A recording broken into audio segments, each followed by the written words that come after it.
Welcome to RTV. నేను మీ గయాజ్ని. ఆంధ్రప్రదేశ్ రాజకీయాలు వేడెక్కాయి. ప్రస్తుతం ఈ నేపథ్యంలో మనతో మాట్లాడేందుకు రాష్ట్ర కాంగ్రెస్ కోఆర్డినేషన్ కమిటీ చెవురి దేవకుమార్ రెడ్డి మనతో ఉన్నారు. ఆయనతో ఒకసారి మాట్లాడతాం. నమస్తే అన్న. నమస్కారం. చెప్పండి, ఆంధ్రప్రదేశ్లో రాజకీయ వేడి ఎక్కింది. అంటే 2024 అంటే ఒక 4-5 నెలల్లో ఎలక్షన్ జరగబోతున్నాయి. మీరు చూస్తే కర్ణాటక, తెలంగాణ గెలుచుకుంటా కాంగ్రెస్ వస్తూ ఉంది. నెక్స్ట్ ఆంధ్రప్రదేశ్ పరిస్థితి ఎలా ఉండబోతుంది? కాంగ్రెస్ పరిస్థితి ఆంధ్ర రాష్ట్రంలో కాంగ్రెస్ పార్టీ తెలంగాణ ఎన్నికల తర్వాత, దానికి ముందు కర్ణాటక ఎన్నికల తర్వాత ఒక రకమైనటువంటి ప్రజల్లో మార్పు వచ్చింది. అది మీకు అర్థమై ఉంటుంది. కాంగ్రెస్ పార్టీ చెప్పిన మాటను నిలబెట్టుకుంటుంది. చెప్పిన పథకాల్ని గతంలో ఎంతో ఉమ్మడి ఆంధ్ర రాష్ట్రంలో చేసిన అభివృద్ధిని వాటిలన్నింటిని కూడా ఇప్పుడు విశ్వసించి ప్రజలందరూ కూడా కాంగ్రెస్ పార్టీకి చేరు అవ్వాలనే ఒక ఆలోచనలో ఉండేది మటుకు వాస్తవం. అది కార్యరూపం దాల్చేదానికి కాంగ్రెస్ పార్టీ శ్రేణులు మాకు తెలంగాణలో గెలిచిన తర్వాత ఈ వారం రోజుల్లో ఒక రకమైనటువంటి మార్పు ఆంధ్ర రాష్ట్రంలో ఏర్పడింది. మేము గత 40 సంవత్సరాలుగా కాంగ్రెస్ పార్టీ రాజకీయాలు చూస్తున్న వ్యక్తులం కాబట్టి మార్పు అనేది మొదలైన తర్వాత ఇది అండర్ కరెంట్. ఈ కరెంట్ అనేది పాస్ అవ్వడం, అండర్ కరెంట్ అనేది తెలంగాణలో ఏ విధంగా 3వ ప్లేస్లో ఉన్నవాళ్ళం ఫస్ట్ ప్లేస్కి వచ్చామో ఇక్కడ రావడం అనేది పెద్ద సమస్య కాదు. దానికి కారణం ఏందని అంటామేమో మీరు.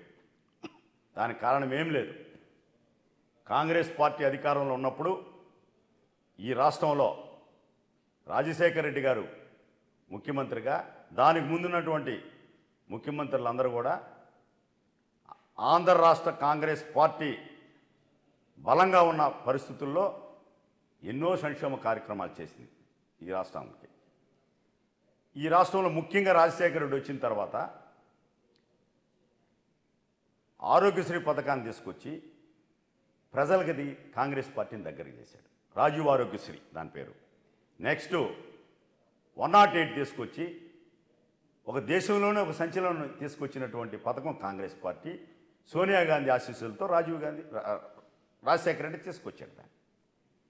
అదేవిధంగా రైతులకు ఉచిత కరెంట్ ఇచ్చి ఒక సంచలనం జరిగింది. అనేకమైనటువంటి సంక్షేమ కార్యక్రమాలు ఏది చేసినా, ఇందిరమ్మ ఇళ్ళు ఇచ్చినా, ఆరోగ్యశ్రీ ఇచ్చినా, 108 పెట్టినా రాజీవ్ గాంధీ పేరు పెట్టి కాంగ్రెస్ పార్టీని బలోపేతం చేసే దశగా ఆయన పార్టీని ఒక గుర్తింపు తెచ్చాడు. తర్వాత జరిగినటువంటి పరిణామాలన్నీ కూడా మీకు తెలుసు. విభజన అంశంలో జరిగిన తర్వాత రాష్ట్రం ఏ పరిస్థితి ఉండేది దానికి ఈరోజు ఈ మార్పు అనేది రాబోయే 3 నెలల్లోనూ 4 నెలల్లోనూ ఎన్నికలు రాబోతున్నాయి కాబట్టి ఖచ్చితంగా కాంగ్రెస్ పార్టీకి మంచి రోజులు వస్తున్నాయని చెప్పి నేను తెలియజేస్తాను. అంటే ఒకటి, తెలంగాణలో ఇప్పుడు కాంగ్రెస్ పార్టీ గెలవడానికి కారణం అంటే ప్రత్యేక తెలంగాణ సోనియా గాంధీ ఇచ్చే ఇది. అంటే సోనియా గాంధీ మనకు ప్రత్యేక తెలంగాణలో ఇచ్చింది, ఒక ఛాన్స్ ఇచ్చి చూద్దాం, 2 సార్లు కేసీఆర్కి ఇచ్చాము అనే ఉద్దేశంతో గెలిపించారు. అదే విధంగా చూసుకుంటే ఏపీని సోనియా గాంధీ సర్వనాశనం చేసింది. ఆమెకు ఎప్పుడు ఆ పార్టీని బతికించకూడదు అనే ఒక మైండ్ సెట్తో ఉన్నారనేది ఒక ఆరోపణలు అయితే ఇటు తెలుగుదేశం పార్టీ, ఇటు బీజేపీ వాళ్ళు చెప్పడం. మీరు దానికి ఏమంటారు? కరెక్ట్ కాదు. ఫస్ట్ మనం ఇంకొక విషయం గుర్తుపెట్టుకోవాలి. రాష్ట్ర ప్రజలు దీంట్లో ఫస్ట్ లెటర్ ఇచ్చింది టీడీపీ, తెలుగుదేశం పార్టీ, చంద్రబాబు నాయుడు గారు విభజన చేయమని. తర్వాత ఇచ్చినవాడు మన జగన్మోహన్ రెడ్డి గారు. తర్వాత బీజేపీ కూడా విభజన చేయమని ఇచ్చారు. కాంగ్రెస్ పార్టీ సంవత్సరం రోజులు డ్రాగన్ చేసి శ్రీకృష్ణ కమిటీ వేసి దీని యొక్క ఇస్తే ఏ విధంగా ఉంటుంది, ఎట్టివాలా ఏందనేది సంవత్సరం రోజులు డ్రాగన్ చేసింది. అయినా పార్లమెంట్లో గొడవ చేసిందంటే వీళ్ళే. నిందేమో కాంగ్రెస్ పార్టీ మీద వేశారు. అవును, మొదట మేము అక్కడ యూపీఏ ప్రభుత్వం ఉండింది కాబట్టి విభజన చేయాల్సిన అవసరం చేసేటట్టు కలిగించింది వీళ్ళు. వీళ్ళు మంచోళ్ళు అవుతారు, సోనియా గాంధీ చెడ్డది ఎట్ట అవుతుందయ్యా? కరెక్ట్ కాదు కదా. అవును. ఇది వాస్తవ పరిస్థితులు. రిటర్న్గా లెటర్ ఇచ్చారు, ఒక్క వామపక్ష పార్టీలు తప్ప వాళ్ళు ఇవ్వలేదు. ఉమ్. ఆఖరా దాకా కూడా కాంగ్రెస్ ప్రభుత్వం విభజన చేయకూడదని ఫైట్ చేసింది. ఇక్కడ ఆనాడు ముఖ్యమంత్రి, కాంగ్రెస్ నాయకులు, క్యాబినెట్ అంతా కూడా విభజన చేస్తే నష్టపోతాము, 2 రాష్ట్రాలు నష్టపోతాయని ఒక దీని మీద లాస్ట్ దాకా స్టాండ్ తీసుకున్న తర్వాతే తెలంగాణ కాంగ్రెస్ వాదులందరూ కూడా పార్లమెంట్లో గొడవలు చేసిన తర్వాత తప్పనిసరి పరిస్థితులు ఇచ్చింది తప్ప ఆ రోజు కూడా ఆంధ్ర రాష్ట్రం నష్టపోతుందని చెప్పి సోనియా గాంధీ గారు, మన్మోహన్ సింగ్ ప్రధానమంత్రి గారు ఆలోచించి దీనికి ప్రత్యేక హోదా 10 సంవత్సరాలు ఇవ్వాలి, అదేవిధంగా Visakha to Chennai coastal corridor ఏర్పాటు చేయాలి, అదేవిధంగా కడపలో ఉక్కు కర్మాగారాన్ని ఏర్పాటు చేయాలి, railway zone, Visakha railway zone ఏర్పాటు చేయాలి, అదేవిధంగా దుగ్గరాజపట్నం ఫోర్ట్ ఏర్పాటు చేయాలి, అదేవిధంగా కాలేజీలు, యూనివర్సిటీసు ఎన్నో ప్రత్యేక రాష్ట్ర అంశంలో ప్రత్యేక హోదా అంశంతో పాటు వీటినన్నింటిని కూడా పెట్టి ఆ రోజు వీళ్ళు ఎవరేం అడగలేదు. కాంగ్రెస్ పార్టీ ప్రత్యేక హోదాతో పాటు ఇవన్నీ కల్పిస్తే ఆంధ్ర రాష్ట్రం నిలబడుతుందని ఒక ఉద్దేశంతో చెప్పినప్పుడు ఆ రోజు నరేంద్ర మోడీ ఎన్నికలకి చంద్రబాబు నాయుడు గారు, నరేంద్ర మోడీ తిరుపతి సభలో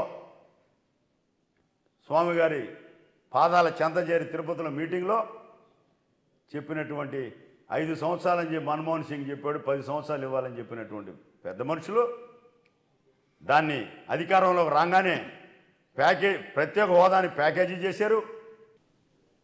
పోలవరం ప్రాజెక్టు జాతీయ ప్రాజెక్టు అని చెప్పి ఆ రోజు దాంట్లో పోలవరం ప్రాజెక్టును కూడా దాంట్లో ఇంప్లిమెంట్ చేస్తే ప్యాకేజీకి కాంప్రమైజ్ అయిపోయి ఆంధ్ర రాష్ట్రాన్ని ఇబ్బంది పెట్టింది బీజేపీ, తెలుగుదేశం పార్టీ. దాంట్లో భాగస్వాముడు జగన్మోహన్ రెడ్డి. తర్వాత జరిగిన ఎన్నికల్లో జగన్మోహన్ రెడ్డి నన్ను గెలిపిండి, నేను వీటినన్నింటిని సాధిస్తాను, ప్రత్యేక హోదాని, పోలవరం ప్రాజెక్టు జాతీయ ప్రాజెక్టు తెస్తానని చెప్పి ఆయనకి అన్ని సీట్లు వచ్చిన తర్వాత కూడా ఈయన కూడా సాధించలేకపోవడం ప్రజలందరూ గమనిస్తున్నారు. ప్రజలు గమనించేదే కాకుండా ప్రాంతీయ పార్టీల వల్ల, తెలుగుదేశం పార్టీ వల్ల కానీ, వైఎస్ఆర్ పార్టీ వల్ల కానీ, ఇప్పుడు ఉండేటటువంటి జగన్మోహన్ రెడ్డి ప్రభుత్వం కానీ సాధించలేదు అనే నిర్ణయానికి ఖచ్చితంగా వచ్చుండారు. దానివల్లే తెలంగాణ ఎన్నికల తర్వాత కాంగ్రెస్కి అవకాశం ఇస్తే బాగుంటుందేమో అని ప్రజల్లో ఒక మార్పు వచ్చింది. ఆ మార్పుకే ఈరోజు తెలుగుదేశం పార్టీ కసరత్తు చేసినా, జగన్మోహన్ రెడ్డి సీట్లు మార్చి కసరత్తు చేస్తున్నా కాంగ్రెస్ భయం పెట్టుకొని చేస్తున్నారు తప్ప. ఇప్పుడు జగన్మోహన్ రెడ్డి సుమారు 40 మంది సిట్టింగ్ ఎమ్మెల్యేని మారుస్తున్నాడు అంటే వాళ్ళ సర్వేలో వీళ్ళు గెలవరు ఇదాతన్ని. దాన్ని ఎలా చూస్తున్నారు కాంగ్రెస్ పార్టీగా?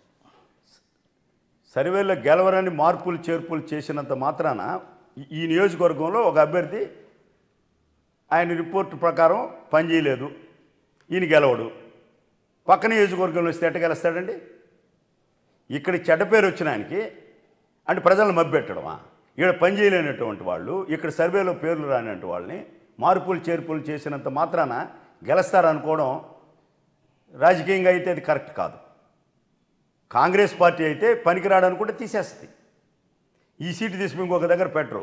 అది జగన్మోహన్ రెడ్డి చేసేటటువంటి పరిస్థితిని ఈరోజు చూస్తుంటే అభ్యర్థుల మీద వ్యతిరేకత ఉన్నప్పుడు, ఈ నియోజకవర్గంలో వ్యతిరేకత ఉంది అన్నప్పుడు అభ్యర్థిలోనే ఈ అభ్యర్థి ఇక్కడ చాలడనుకున్నప్పుడు ఇంకొక నియోజకవర్గాలకు మార్పులు చేర్పులు చేసేదానికి కారణం ఏంటంటే తెలుగుదేశం మీద భయంతో కాదు, కాంగ్రెస్ పార్టీ మీద ఒక భయంతోనే చేస్తున్నారని నేను అనుకుంటున్నాను. ఇప్పుడు వైఎస్ఆర్సీపీ ఇటు తెలుగుదేశం 2 పార్టీల్లో కాంగ్రెస్ వాదులే ఫస్ట్ నుంచి కాంగ్రెస్లో ఉండి మంత్రులు అదేవిధంగా ఎమ్మెల్యేలు గెలిచి ఇప్పుడు ఆ పార్టీలు 2 పార్టీల్లో ఉన్నారు. వాళ్ళు సిట్టింగ్ ఎమ్మెల్యేలకు అనే ఉద్దేశంతో కొంతమందిని పక్కన పెడుతున్నారు. మొత్తం వాళ్ళంతా కాంగ్రెస్ పార్టీ వైపు చూస్తున్నారు. తెలంగాణలో కాంగ్రెస్ పార్టీ గెలిచిన తర్వాత తెలంగాణ కావచ్చు, కర్ణాటక మొత్తం చూస్తున్నారు. మీరు ఏ విధంగా వాళ్ళని స్వీకరించబోతున్నారు? చెప్పేదేనండి, కాంగ్రెస్ పార్టీ వాళ్ళందరికీ ఇక్కడి నుంచి పోయిన వాళ్ళకంతా పుట్టినిళ్ళు, అది అత్తగారిళ్ళు.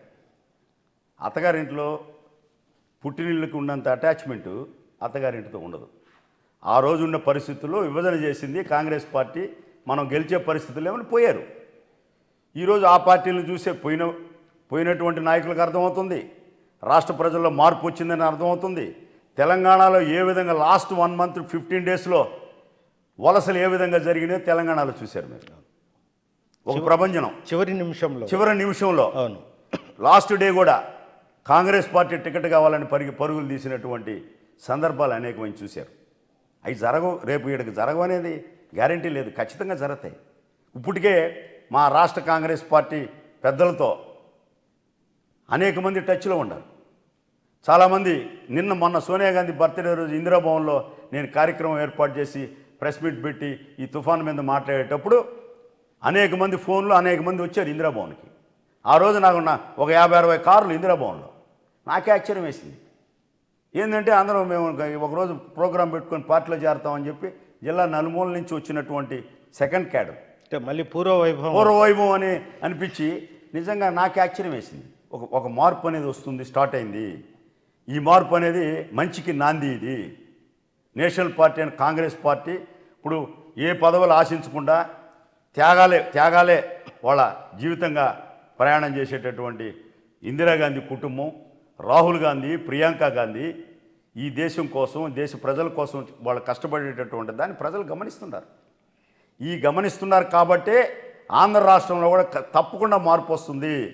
తెలుగుదేశంలోకి పోయినటువంటి కాంగ్రెస్ వాదులు, వైసీపీ పార్టీలో మెజారిటీ ఉన్నటువంటి వైసీపీ పార్టీలో కాంగ్రెస్ ఓట్ బ్యాంక్ అంతా తీసిపోయినటువంటి పెద్దలు, నాయకులు అనేక మంది కూడా కాంగ్రెస్లోకి వచ్చేదానికి పెద్ద పని ఏం లేదు. మేము స్వాగతిస్తాం, తప్పకుండా స్వాగతిస్తాం. దాని స్వాగతించేదానికే పొలిటికల్ అఫైర్స్ మీటింగ్ ఈరోజు విజయవాడలో పెడితే నేను వేరే ఒక సందర్భంలో పోలేకపోయాను. రేపు జిల్లా ఇంకొక 14వ తేదీ కూడా మీటింగ్ ఉంది, వాటిని కూడా డిస్కస్ చేస్తాం. మేము కూడా కార్యాచరణ రూపాన్ని ఇక్కడ ఏం చేయాలనే దాని మీద ఒక కమిటీ ఏర్పాటు చేసుకొని ఏ విధంగా స్టెప్ తీసుకొని ఇక్కడ ప్రజలకు కావాల్సినటువంటి మేము అక్కడ కర్ణాటకలో ఏ విధంగా కర్ణాటకలో అదేవిధంగా తెలంగాణలో ఇచ్చిన పథకాలే మళ్ళీ అమలు పరుస్తారా మన ఏపీలో ఎలక్షన్ అక్కడ ఉండే పరిస్థితుల్లో? కర్ణాటకలో మహిళలకి 2,500 రూపాయలు నెల వాళ్ళ అకౌంట్లోకి వేసేటట్టు ఐడెంటిఫై చేసి ఆ కార్యక్రమం ఒకటి పెట్టాం. అదేవిధంగా ఉచిత బస్సు మహిళలకి సౌకర్యం కల్పించాం. అదేవిధంగా పట్టభద్రులకి అంటే గ్రాడ్యుయేట్లకి 3,000, డిప్లొమా వాళ్ళకి 1,500, అదేవిధంగా 200 యూనిట్లు ఉన్నటువంటి 200 యూనిట్లు కాల్చినటువంటి ఉచిత విద్యుత్ కరెంటు, ఇటువంటి కార్యక్రమాలన్నీ కూడా ఆ రోజు అక్కడ ఉండే పరిస్థితుల అవసరాలను బట్టి ఆ రోజు అక్కడ మేనిఫెస్టోని రిలీజ్ చేసి వాటిని అమలు చేసి గవర్నమెంట్ వచ్చిన తర్వాత. అదే తెలంగాణలో కూడా ఈరోజు రైతు భరోసా, మహాలక్ష్మి ఆడవాళ్ళకి, తర్వాత ఆడవాళ్ళకి మహాలక్ష్మి అని చెప్పి 2,500 రూపాయలు, అదేవిధంగా ఆర్టీసీ బస్సుల్లో మహిళలకు ఉచితంగా ఏర్పాటు చేయడం, ఇమ్మీడియట్గా పక్క రోజే క్యాబినెట్ మీటింగ్ పెట్టి పెట్టడం, అదేవిధంగా మనం ఉచిత విద్యుత్ 200 యూనిట్లు ఇక్కడ పెట్టడం, ఆరోగ్యశ్రీ 5 లక్షల నుంచి 10 లక్షలు చేయడం, రైతులకి రైతు భరోసా చేయడం, పెన్షన్ పెంచడం, వీటిలన్నింటినీ కూడా అక్కడ మేము ప్రకటించినటువంటి కార్యక్రమాలకి మద్దతు వచ్చింది. ఇక్కడ కూడా 500 రూపాయలకి ఫ్రీ సిలిండరు కర్ణాటకలో ఇస్తాం. ఇక్కడ కూడా 500 రూపాయలకే గ్యాస్ సిలిండరు 940 రూపాయలు. ఇప్పుడు అంతకుముందు 1,140 రూపాయలని 200 తగ్గించాడు ఎలక్షన్ కోసం మోడీ గారు. ఇప్పుడు 940 రూపాయల్లో మేము 500 రూపాయలకి ఆ రోజు కర్ణాటకలో ఏ విధంగా చెప్పామో ఇక్కడ కూడా తెలంగాణలో చెప్పాం. ఇక్కడ కూడా బహుశా అది ఖచ్చితంగా ఉంటుంది. తర్వాత ఆరోగ్యశ్రీ, రాజశేఖర రెడ్డి పెట్టిన ఆరోగ్యశ్రీ కార్యక్రమాలన్నింటి కూడా జగన్మోహన్ రెడ్డికి లబ్ధి చేకూరే అవన్నీ. దానివల్ల ఏంటంటే ఈరోజు రాజశేఖర రెడ్డి ఇస్ కాంగ్రెస్ మ్యాన్. రాజశేఖర రెడ్డి కాంగ్రెస్ రాహుల్ గాంధీని ప్రధాని చేయాలని ఆఖరి 2 రోజుల ముందు ఆయన ఫ్లైట్ యాక్సిడెంట్కి ముందు కూడా రాహుల్ గాంధీ ప్రధానమంత్రి చేయాలని కోరుకున్నటువంటి వ్యక్తి ఆయన. ఈరోజు అది నెరవేరబోతుందేమో అని నేను ఖచ్చితంగా చెప్పగలను. నెరవేరుతుంది అది. అంటే చంద్రబాబు నాయుడు ప్రభుత్వాన్ని ఏపీ ప్రజలు చూశారు, అదేవిధంగా జగన్మోహన్ రెడ్డి చూశారు. ఆల్టర్నేటివ్ ఇంకా ఏది లేదు. జనసేన వైపు చూస్తున్నారు, లేదంటే కాంగ్రెస్ వైపు చూస్తున్నారా? జనసేన వైపు చూసేదానికి మొన్న కర్ణాటక ఎన్నికల్లో ఆయన పడ్డ ఓట్లు చూశారు. మేము ఆయన అనడం కాదు, కానీ మేము పవన్ కళ్యాణ్ మీద మాకు గౌరవం ఉంది. ఇది ఒక వ్యక్తిగా, ఒక యాక్టర్గా ఆయన నీకు జనం పొలిటీషియన్గా, అది రాజకీయ నాయకుడిగా గుర్తించడం లేదు. కాంగ్రెస్ పార్టీ కొన్ని సంవత్సరాల నుంచి, కాంగ్రెస్ పార్టీ ఏర్పడి ఎన్ని సంవత్సరాలు స్వతంత్రం వచ్చిన తర్వాత నుంచి ఉన్న పార్టీ, అనేక మంది ప్రధానమంత్రులు, అనేక మంది సంక్షేమ కార్యక్రమాలు, అనేకటువంటి పేద బడుగు వర్గాల ప్రజలకి దగ్గరగా ఉన్న పార్టీకి జనసేన పార్టీకి సంబంధమే ఉంది గయాస్. అదే అది అసలు దానికి పోటీయే కాదు. వీళ్ళంటావా వైఎస్ఆర్ కాంగ్రెస్ పార్టీ ఒకసారి ముఖ్యమంత్రి పదవి చేపట్టి పరిపాలిస్తుంది. దానికి ముందు ఆయన్ని చూశారు.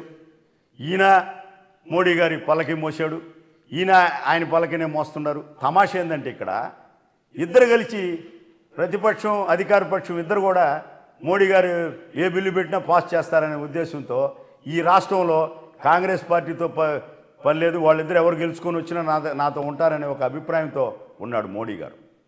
ఈసారి దాన్ని ప్రజలు మార్పు తెస్తారు. ఒకటే రోజు ఒకటి గుర్తుపెట్టుకోండి, మార్పు అనేది మొదలైతే 78లో ఏ విధంగా మార్పు మొదలైందో, ఒక్క మనిషి ఈ ఒక్క ఓటుని ఒక్కసారి కాంగ్రెస్ పార్టీకి వేస్తామని అనుకున్న రోజు దాన్ని ఎవరు ఆపలేరు, ఆ ప్రపంచాన్ని ఆపలేరు.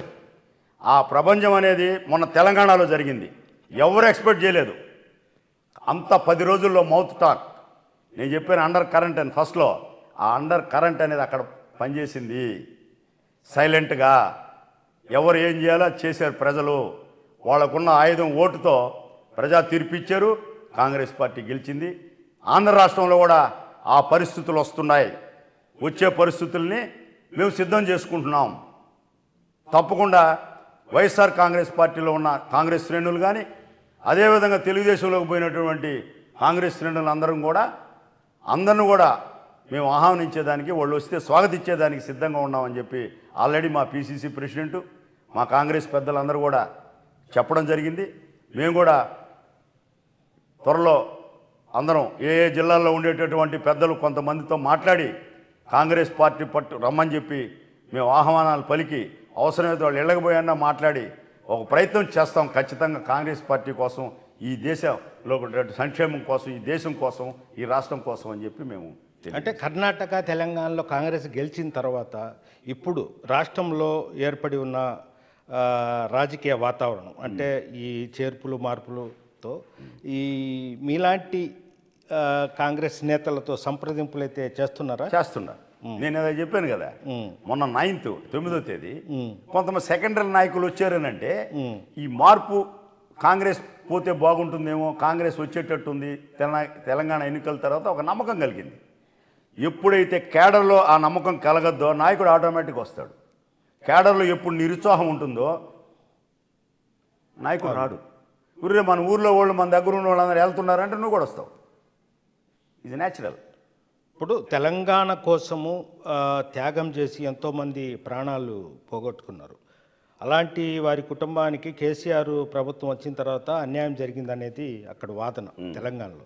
అదే సోనియా గాంధీ, రాహుల్ గాంధీ వచ్చి త్యాగాలు చేసిన వాళ్ళందరికీ మేము భరోసా ఇస్తాం, వాళ్ళ కుటుంబాలను ఆదుకుంటామని చెప్పడం, అదేవిధంగా కాంగ్రెస్ వైపు మొత్తం చేంజ్ అవ్వడం. అదేవిధంగా ఏపీలో కూడా ప్రత్యేక హోదా విషయంలో వాళ్ళు వచ్చి ప్రజలకు హామీ ఇస్తారా? ఖచ్చితంగా ఇయే కదా. ఇప్పుడు ప్రత్యేక హోదా, రెండు పార్టీలు చూశారు, సాధించలేకపోయారు. ఆ రోజు మన్మోహన్ సింగ్ ఇచ్చినటువంటి హామీలన్నీ తొంగలో దొక్కారు. ఏ విధంగా ఆంధ్ర రాష్ట్రం ముందుకు పోద్ది? కాంగ్రెస్ పార్టీ అధికారంలోకి వస్తే మొట్టమొదటి ప్రత్యేక హోదా మీద సంతకం పెడతా రాహుల్ గాంధీ చెప్తానే ఉన్నాడు. ఇప్పుడు అది విశ్వసించే, అది నిజమయ్యే రోజు వస్తుంది. ఈరోజు ఇక్కడ మనం ఇప్పుడు బయటంతా రాహుల్ గాంధీకి దక్షిణాది రాష్ట్రాల్లో ఎట్ట ప్రభంజనం ఉందో, ఈ ప్రభంజనం ఉత్తరాది రాష్ట్రాలకి మళ్ళీ రేపు జరగబోయే 24 ఎన్నికల్లో ఖచ్చితంగా ఉంటుంది. అధికారం ఉన్నప్పుడు ఉత్తర భారతదేశంలో ఒక రకంగా ఉంటుంది, అధికారం ఉన్న పార్టీ ఓటేస్తారు. ఈ 4 రోజులు గొడవ ఎందుకని? దక్షిణ భారతదేశంలో అటు కాదు. వీళ్ళు చాలా తెలివిగల్లోళ్ళు, ఈ ప్రభంజనం రేపు ఉత్తర భారతదేశంలో రాహుల్ గాంధీ ప్రధాన వంగాన్ని మొట్టమొదట ఏదైతే మన్మోహన్ సింగ్ గారు పార్లమెంట్ సాక్షిగా ఇచ్చినటువంటి హామీలన్నీ కూడా నెరవేర్చేదానికి ఖచ్చితంగా ఇవన్నీ జరుగుతాయి. మన తిరిగి కాంగ్రెస్ పార్టీ ఇక్కడ రాష్ట్ర అభివృద్ధితో పాటు కాంగ్రెస్ పార్టీ కూడా బలం పుంజుకునేదానికి ప్రత్యేకమైనటువంటి సందర్భం అయితే లేదు, జరుగుతుంది. అంటే మన రాష్ట్రాల్లో కాంగ్రెస్ పార్టీ జాతీయ పార్టీ లాంటివి వస్తే మన తెలుగువారి ఆత్మగౌరవాన్ని తాకట్టు పెడతారు అనేది ఒక తెలుగుదేశం పార్టీ మిగిలిన వాళ్ళంతా విమర్శిస్తారు, ఒక వామపక్ష పార్టీలు మినహా. దాన్ని మీరు ఏం చెప్తారు? తప్పండి. ఇప్పుడు తెలుగుదేశం పార్టీ ఢిల్లీలో తాకట్టు పెట్టి అసలు ఇప్పుడు తెలుగుదేశం పార్టీ వీళ్ళందరూ పోయి ఇప్పుడు ఢిల్లీలో తాకట్టు పెట్టక ఏడబెట్టారే. ఇప్పుడు మోడీ దగ్గర ఎవరు తాకట్టు పెట్టున్నారు? రాష్ట్రాలను తీసిపోయి. కాంగ్రెస్ పార్టీ ప్రత్యేకంగా అయింది. కాంగ్రెస్ పార్టీ ఇందిరాగాంధీ ఇక్కడ పోటీ చేసింది మెదక్లో. కేరళలో వచ్చి దక్షిణాది రాష్ట్రంలో పోటీ చేశాడు రాహుల్ గాంధీ, గెలిచాడు. ఇందిరాగాంధీ గెలిచింది ఇక్కడ. ప్రత్యేక ఇప్పుడు మీరు పోయి మోడీకి 3 రోజులకు ఒకసారి పోయి పిలవకపోయినా చంద్రబాబు పోతాడు, పిలిచి ఆయన 3 సార్లు పోయి వస్తాడు. వీళ్ళు తాకట్టు పెట్టారా? కాంగ్రెస్ పార్టీ తాకట్టు పెట్టింది. Congress party secular party. Congress party అన్ని రాష్ట్రాలు, అన్ని మతాలు, అన్ని కులాలు, అన్ని జాతులు, ప్రజలందరినీ సమానంగా చూసే పార్టీ కాంగ్రెస్ పార్టీ. ఈరోజు ఇదంతా ఎందుకండి? ఇప్పుడు ఉండేటటువంటి కాంగ్రెస్ పెద్దలు సోనియా గాంధీ దగ్గర నుంచి మొదలు పెట్టుకోండి, మల్లికార్జున ఖర్గే కానీ, ప్రియాంక గాంధీ కానీ, రాహుల్ గాంధీ పెద్దలు కానీ, అనేక మంది నీకు సౌత్ ఇండియాలో కానీ నార్త్ ఇండియాలో కానీ కాంగ్రెస్ పెద్దలు అనేక మంది ఉన్నారు. ఇంకా వాళ్ళందరూ ఎంత సింపుల్ సిటీగా ఉంటారు. ఈరోజు ఉండేటువంటి ప్రాంతీయ పార్టీలు అయితేనేమి, జాతీయ పార్టీలో బీజేపీ ఉండే పరిస్థితులు అయితేనేమి, వీళ్ళందరూ కూడా ఈరోజు కాంగ్రెస్ పార్టీలో మీరు చూడండి, గూగుల్లో కూడా చూడండి, కాంగ్రెస్ పార్టీకి ఇన్ని సంవత్సరాలు పరిపాలిస్తే వాళ్ళ అకౌంట్లో ఎంత డబ్బు పార్టీకి ఉంది, బీజేపీ పార్టీకి ఎంత ఉంది. ప్రాంతీయ పార్టీకి ఉండే డబ్బులు కూడా లేవు మా దగ్గర జాతీయ పార్టీలు. అదే వాళ్ళ నిజాయితీ. ప్రజలు ఎన్నుకోవాలా, రావాలా. మనం పార్టీల యొక్క నిధులతో ఎమ్మెల్యేలను కొనేదానికి ప్రయత్నం చేస్తున్నారే తప్ప వాళ్ళు చేసింది అదే. మధ్యప్రదేశ్లో, కర్ణాటకలో, మొన్న గోవాలో, ఇవి అన్ని రాష్ట్రాల్లో ఎన్ని రాష్ట్రాలు చేశారు బీజేపీ ప్రభుత్వం? మీరు చేసేదంతా ఎవరికి చేస్తున్నారు? పెద్ద పెద్ద బడా పారిశ్రామికవేత్తలకి మీరు కొమ్ము కాస్తూ కాంగ్రెస్ పార్టీ మీద నిందలేస్తారు. ఇల్లు లేదు వాళ్ళకి, క్వార్టర్స్లో ఉంటారు. సోనియా గాంధీ ఆయన ఇంట్లో నుంచి బయటికి పంపిస్తే వాళ్ళ అమ్మాళ్ళ ఇంటికి పోయాడు రాహుల్ గాంధీ. ఇప్పుడు ఒక ఎమ్మెల్యేని పంపిస్తే ఆయన పెద్ద ఫామ్ హౌస్కి పోతాడు. ఆ పరిస్థితుల్లో ప్రజలందరూ కూడా గమనిస్తున్నారు. కాంగ్రెస్ పార్టీ ఉంటేనే ఈ దేశానికి రక్ష. టోటల్ మీద చూసుకుంటే కాంగ్రెస్ వైపు అందరూ చూస్తున్నారా? నాయకులు రావడానికి క్యూలు కడుతున్నారంటారా? ఖచ్చితంగా వాతావరణం మారే పరిస్థితులు ఉన్నప్పుడు, ఇప్పుడు మాతో మాట్లాడుతుండే సందర్భాలను బట్టి ఖచ్చితంగా ఆ వాతావరణం వచ్చినప్పుడు సొంతింటికి వచ్చేదానికి ఎవరికేమి ఇబ్బంది ఏమి లేదు. అందరూ స్వాగతించేదానికి రెడీగా ఉన్నాం, దాంట్లో ఏమి ఇబ్బంది లేదు. ఎంతోమంది తెలంగాణలో వచ్చారు, కర్ణాటకలో వచ్చారు. ఇతర పార్టీల నుంచి వచ్చిన వాళ్ళు కూడా కాంగ్రెస్ పార్టీ స్వాగతించింది. పార్టీకి వచ్చి అండగా నిలబడి మంచి చేస్తాననుకున్నప్పుడు స్వాగతించేదానికే ఉంది. మంచి జరుగుతుంది రాష్ట్రానికి అనుకున్నప్పుడు వాళ్ళు వచ్చేది తప్పులేదు, మేము తీసుకోవడం తప్పులేదు. అంటే వైఎస్ఆర్సీపీ జగన్మోహన్ రెడ్డి గారు ముఖ్యమంత్రి 2024 ఎలక్షన్లో వైనాట్ 175 అని చెప్తున్నారు. అంటే ఆయన చేసిన పథకాలు మొత్తం జనాలు మా వైపే ఉన్నారు, ఖచ్చితంగా 175 సీట్లతో మేము గెలుస్తాము, కాంగ్రెస్ మేము లెక్కే లేదు, ఇక టీడీపీ అంటే ఎక్కడో 30 టికెట్లతోనే ఇదైపోద్ది అనేది అంత ధీమాగా చెప్తున్నారు.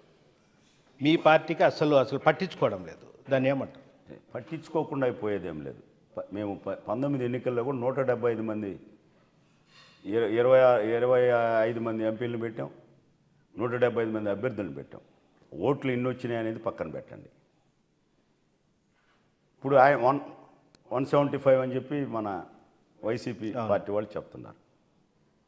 175 అన్నప్పుడు పథకాలు రక్షించేటప్పుడు అభ్యర్థులు మార్చడం ఎందుకు? అవును, పథకాలే రక్షించేటప్పుడు అభ్యర్థులు మార్చుకోవాల్సిన అవసరమే ఉంది. షిఫ్టింగ్ ఎందుకు? పథకాలు చూసి వాళ్ళనే పెట్టండి. కొత్త ఆయన ఎందుకు ప్రమోట్ చేయాలా? ఓకే, చెప్పు. దీనికి మీరు ఆన్సర్ చేయండి, నేను ఆన్సర్ ఇస్తాను. అంటే మొత్తం మీద తెలంగాణలో 3వ స్థానంలో ఉన్న కాంగ్రెస్ ఫస్ట్ స్థానానికి వచ్చింది. అంటే ఏపీలో కూడా సేమ్ అదే జరగబోతుంది. జరుగుతుంది. ఇప్పుడు రాజకీయాల్లో మార్పు అనేది మొదలైన తర్వాత ఏదైనా జరుగుతుంది. ఎందుకంటే ఇక్కడ జరగదనే దానికి ఎందుకంటే ఆల్రెడీ కాంగ్రెస్ని చూసిన వాళ్ళు, ఇక్కడ కాంగ్రెస్ పరిపాలన చూసిన వాళ్ళు, కాంగ్రెస్ అభివృద్ధిని చూసిన వాళ్ళు ఎన్నో. ఇప్పుడు రాష్ట్రంలో నీకు శ్రీకాకుళం నుంచి మొదలు పెడితే తిరుపతి దాకా ఎన్ని అభివృద్ధి కార్యక్రమాలు కాంగ్రెస్ పార్టీ చేసిందో నేను చెప్పగలను. వాళ్ళని చెప్పనండి. తట్టమట్టేశారా? ఆయన రాజధాని కడతా అన్నాడు, అది అంటే గ్రాఫిక్స్ అయిపోయింది. ఈయన రాజధాని 3 రాజధానులు అంటున్నాడు, ఎన్నికలు వచ్చేసినాయి. ఏంటి మీరు సాధించింది? కుదురుగా ఉండండి అయ్యా, 10 ఏళ్ళు ప్రత్యేక హోదా వస్తుంది. మీరు హైదరాబాద్లో ఉండి స్థిమితంగా 1 by 1 ఒక రాజధాని ఏర్పాటు చేసుకోండి, నిధులు ఇస్తాము, నిధులు అన్నీ ఏర్పాటు చేసుకున్న తర్వాత పొమ్మంటే ఆయన తొందరపడి ఆయన వచ్చాడు.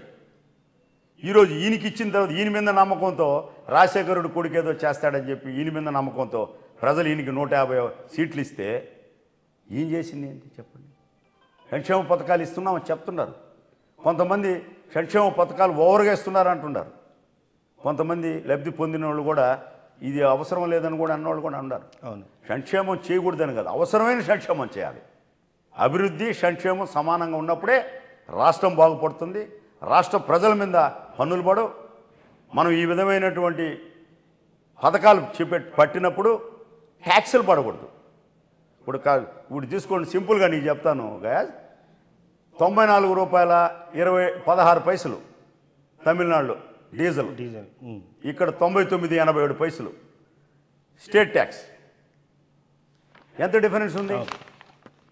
ఆయన చూస్తే జిఎస్టీ రూపంలో కేంద్రం సెంట్రల్ జిఎస్టీ ఒక అమౌంట్, మనం తిన్న ఇడ్లీ మీద, దోశ మీద, కాఫీ మీద, టీ మీద స్టేట్ జిఎస్టీ, 2 జిఎస్టీలు ప్రజల మీద భారం. నిత్యావసర వస్తువులు పెరిగిపోయినాయి. వీటిలన్నీ నియంత్రించేటటువంటి శక్తి ఒక కాంగ్రెస్ పార్టీకే ఉంటుంది. ప్రజల మీద భారం పడలేదు. ఈరోజు బ్యాంకులు తీసుకోండి, సీనియర్ సిటిజన్స్కి రైల్వేలో కాంగ్రెస్ ప్రభుత్వం ఉండేటప్పుడు 50% రాయితీ ఉండేది. ఈరోజు రాయితీని తీసేశారు. సరే, బ్యాంకుల్లో సీనియర్ సిటిజన్స్, ఎంప్లాయీస్, పెద్దవాళ్ళు ఏదైనా వాళ్ళ రిటైర్మెంట్ డబ్బులు బ్యాంకులో పెట్టుకోవాలంటే 6%, మ్యాక్సిమం 7% కన్నా ఇవ్వలేని పరిస్థితుల్లో బ్యాంకులు ఇది ఉంటే వాళ్ళు ఎక్కడికన్నా ఇచ్చుకుంటే ఆ డబ్బు పోయే పరిస్థితులు ఉన్నాయి. బతకలేని పరిస్థితి ఉంది. ఎవరికి రక్షణ ఉంది? బీజేపీ వల్ల ఎవరికి రక్షణ ఉంది? ఈ ప్రాంతీయ పార్టీల వల్ల, వీళ్ళ వల్ల ఇప్పుడు జరిగేటటువంటి రాష్ట్ర ప్రభుత్వాల వల్ల ఎవరు ఎంతవరకు లాభపడుతున్నారు ప్రజలు అనేది తెలుసుకోవాలి. ఒకటి, తాత్కాలికమైనటువంటి పథకాలతో లబ్ధి చేకూరదు, ఓట్లు రావు. మనం చేసిన సంక్షేమంతో పాటు అప్పుడు ఇందిరాగాంధీ ఆ రోజుల్లో 20 సూత్రాల ఆర్థిక పథకాన్ని చేపట్టి అట్టడుగునున్న ప్రజానీకాన్ని అంతా కూడా వాళ్ళందరినీ రిజర్వేషన్లు తెచ్చి ముందుకు తీసుకొచ్చినటువంటి నాయకురాలు. ఇన్ఫర్మేషన్ టెక్నాలజీ తెచ్చి ఈ దేశానికి 20వ శతాబ్దం ముందు నడిపించినోడు రాజీవ్ గాంధీ. వాటి వల్ల ఈరోజు అనేక మంది మధ్యతరగతి కుటుంబాలు పిల్లలు ఇంజనీర్లు అయ్యి దెబ్బతినిపోయిన కుటుంబాలను కూడా పట్టెడు అన్నం తింటున్నారని అంటే ఆ ఇన్ఫర్మేషన్ టెక్నాలజీ, సాఫ్ట్వేర్ రంగం రాబట్టే ఈరోజు ఈ కథలన్నీ వీళ్ళందరూ ఈ సీట్లలో కూర్చొని చెప్తున్నారని చెప్పి తప్పకుండా ప్రజలు తెలుసుకుంటున్నారు. ఖచ్చితంగా రేపు ఆంధ్ర రాష్ట్రంలో కాంగ్రెస్ పార్టీ పూర్వ వైభవం రావడం తథ్యం. నాయకులు వలసలు వచ్చేది తథ్యం. మీరే చూస్తారు, చూడండి. ఇది పరిస్థితి. అంటే 2024కు మళ్ళీ రాష్ట్రంలో కాంగ్రెస్ పార్టీ అధికారంలోకి ఎట్లా తెలంగాణలో వచ్చింది, అదేవిధంగా ఏపీలో కూడా కాంగ్రెస్ పార్టీ అధికారంలోకి వస్తుంది. మొత్తం ఇరు పార్టీలు, తెలుగుదేశం కావచ్చు, ఇటు వైఎస్ఆర్సీపీ కావచ్చు, చాలామంది కాంగ్రెస్ పార్టీ వైపు చూస్తున్నారు. మొత్తం రాబోయే ఎన్నికల్లో మాత్రం ఘంటాపథంగా కాంగ్రెస్ పార్టీ విజయం సాధిస్తుందని కూడా దేవకుమార్ రెడ్డి చెప్తున్నారు. వీడియో జర్నలిస్ట్ ప్రదీప్తో గయాజ్, RTV నెల్లూరు. మరిన్ని వీడియోస్ కోసం ఛానల్ ని సబ్స్క్రైబ్ చేయండి. లేటెస్ట్ అప్డేట్స్ కోసం వాట్సాప్ ఛానల్ ని ఫాలో చేయండి. అండ్ లింక్ డిస్క్రిప్షన్ లో ఉంది.